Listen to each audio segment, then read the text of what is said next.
Bien, seguimos el estudio del libro de Génesis y ahora con el capítulo 8 del libro de Génesis. Y se acordó Dios de Noé y de todas las bestias y de todo el ganado que estaba con él en el arca.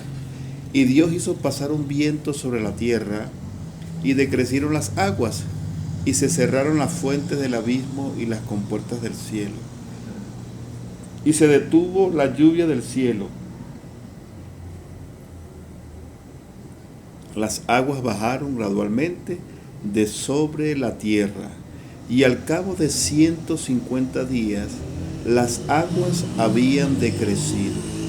Y en el mes séptimo, el día 17 del mes, el arca descansó sobre los montes de Ararat.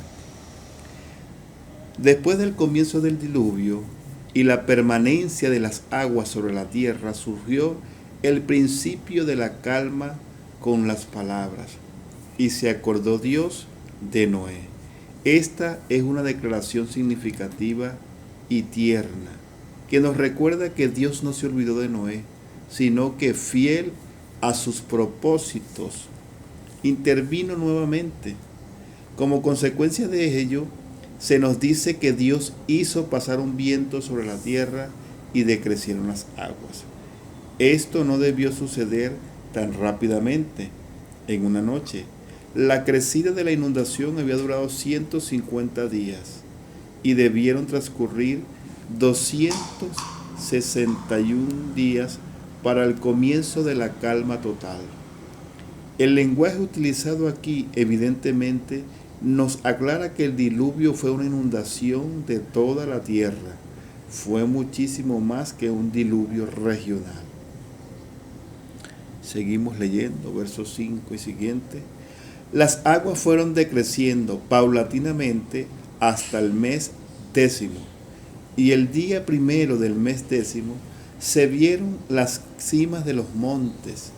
Y aconteció que al cabo de 40 días Noé abrió la ventana del arca que él había hecho y envió un cuervo que estuvo yendo y viniendo hasta que se secaron las aguas sobre la tierra. Después envió una paloma para ver si las aguas habían disminuido, pero la superficie de la tierra, pero la paloma no encontró lugar donde posarse. De modo que volvió a él al arca, porque las aguas estaban sobre la superficie de toda la tierra. Entonces extendió su mano, la tomó y la metió consigo en el arca. Esperó aún otros 7 días y volvió a enviar la paloma desde el arca. Y hacia el atardecer la paloma regresó a él. Y he aquí en su pico traía una hoja de olivo recién arrancada. Entonces Noé comprendió que las aguas habían disminuido sobre la tierra. Esperó aún otros 7 días y envió la paloma, pero ya no volvió. En este capítulo 8 podemos observar un incidente significativo cuando Noé envió las dos aves, el cuervo y la paloma, que tienen una gran lección espiritual. Noé envió un cuervo que estuvo yendo y viniendo hasta que finalmente no regresó. Pero la paloma regresó al arca y luego, al venir por última vez, incluso trajo una planta verde, una hoja de olivo. Ignoró que la paloma y la hoja de olivo han sido considerados como un símbolo de paz, y no que sea exactamente el mensaje expresado por el segundo regreso de la paloma. Está claro que cuando al final ya no regresó, fue una señal de que el juicio había concluido y que la paz había vuelto a la tierra. Claro que el hombre que saldría del arca era de la misma clase que todos los descendientes de Adán, que habían provocado el diluvio como un juicio de Dios. vamos a comprobar que en los tiempos posteriores al diluvio no hubo mucho progreso en el ser humano. En realidad, no hubo progreso en absoluto. Y ahora hay algo con respecto a la lección espiritual. Noé envió el cuervo y éste no regresó. ¿Por qué? El cuervo come carroña y había mucha carne de animales muertos flotando sobre la superficie del agua. Podemos imaginarlo poniéndose al día, al comer con voracidad. El cuervo,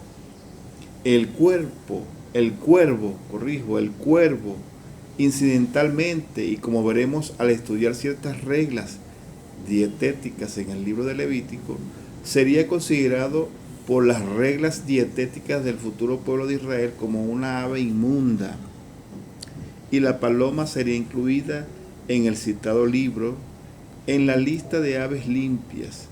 En este punto, recordamos que Noé había introducido en el arca tanto animales limpios como inmundos. En este incidente, al finalizar el diluvio, observamos que la paloma regresó con cierta información, ya que era una paloma mensajera. Trajo evidencias de que la tierra seca estaba apareciendo.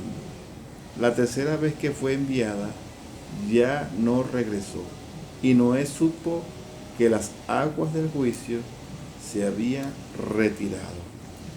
Muy interesante todos estos datos, ¿verdad?, que nos presenta el estudio, la simbología de todos estos aspectos que nos presenta el estudio del capítulo 8.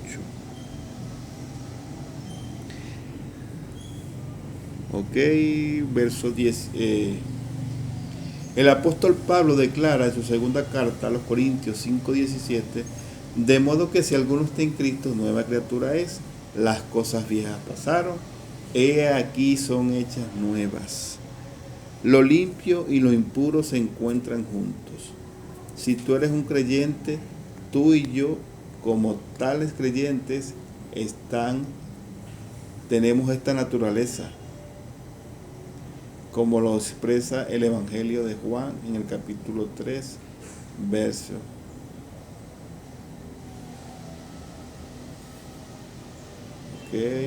Seguimos leyendo aquí. Lo que es nacido de la carne, carne es, y lo que es nacido del espíritu, espíritu es. Y el apóstol Pablo en su carta a los Romanos en el capítulo 7:18 dice lo siguiente: porque yo sé que en mí, es decir, en mi carne, no habita nada bueno, porque el querer está presente en mí, pero el hacer el bien no. El apóstol Pablo de una lucha entre estas dos naturalezas, también hoy en día hay una lucha entre la naturaleza nueva y la vieja que coexisten en la persona del creyente. El cuervo salió hacia el mundo juzgado y se encontró con un verdadero banquete de animales muertos, porque era su medio de vida. Por eso, incansablemente iba y venía. Permíteme decirte que constituye una figura de la vieja naturaleza, que es como el cuervo. Esta naturaleza ama las cosas del mundo, es decir, de este sistema o sociedad, alejado de Dios y los valores que estos promueven, deleitándose con ellos. Esto no provee una excusa para el cristiano, que no debe vivir controlado por esta naturaleza vieja.